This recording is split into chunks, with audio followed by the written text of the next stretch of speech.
मुंबईकरांच्या प्रश्नांसाठी आता मुंबई भाजप प्रदेश कार्यालयामध्ये मुंबईचे सहपालकमंत्री असणारे मंगलप्रभात लोढा मंत्री यांच्या उपस्थितीमध्ये हा जनता दरबार आहे तो भरवण्यात आलेला पाहायला मिळतो। प्रामुख्याने जर बघितलं असेल तर या जनता दरबारामध्ये मुंबईमध्ये येणाऱ्या ज्या समस्या आहेत आणि या समस्यांसाठी विशेष सगळ्या अधिकाऱ्यांना देखील आहेत या ठिकाणी बोलवण्यात आलेलं पाहायला मिळते। कारण की मुंबईतल्या सगळ्यात महत्त्वाची समस्या येते ते म्हणजे वाहतूक कोंडी आणि यासाठीच वाहतूक कोंडीची समस्या सोडवण्यासाठी वाहतूक विभागाचे वरिष्ठ पोलीस अधिकारी या ठिकाणी आलेले आहेत। तर प्रामुख्याने ज्या तोडकळीस आलेल्या इमारती असतील कारण की बऱ्याच इमारती म्हाडा आणि SRA त्याचबरोबर MMRDAचे काही रस्त्यांचे प्रश्न असतील यासाठी या MMRDAचा विभाग देखील या ठिकाणी दाखल झालेला आहे। तर दुसरीकडे मुंबई शहरामध्ये खरं तर बेस्ट असते बेस्टचे काही प्रश्न आहेत आणि यासाठी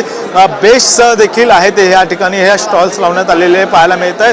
मुंबई पोलीस चं देखील दल या ठिकाणी दाखल झालेला आहे। त्यामुळे ज्या वेगवेगळे विभाग असतात आणि या वेगवेगळ्या विभागामध्ये प्रामुख्याने वेगवेगळे जे प्रश्न असतात जिल्हाधिकारी असेल या सगळेच अधिकारी देखील आहेत या ठिकाणी बोलवण्यात आलेले आहेत। त्यामुळे एकाच जागेवर सगळे प्रश्न मार्गी लावण्यासाठी या सर्व अधिकाऱ्यांना या कार्यालयात बोलूनच आता जनतेचे थेट प्रश्न सोडवण्यासाठी हा प्रयत्न केला जातोय। मात्र आगामी स्थानिक स्वराज्य संस्थेच्या निवडणुका आहेत आणि या निवडणुकीच्या पार्श्वभूमीवर या जनता दरबाराचा किती फायदा होतो हे देखील पाहणं गरजेचं आहे। व्हिडिओ जर्नलिस्ट राकेश सह गणेश कवडे, साम टीव्ही मराठी, मुंबई।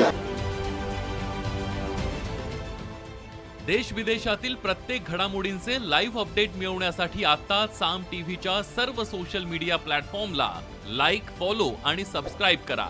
तसंच सर्व नोटिफिकेशनसाठी बेल आयकॉन प्रेस करायला विसरू नका।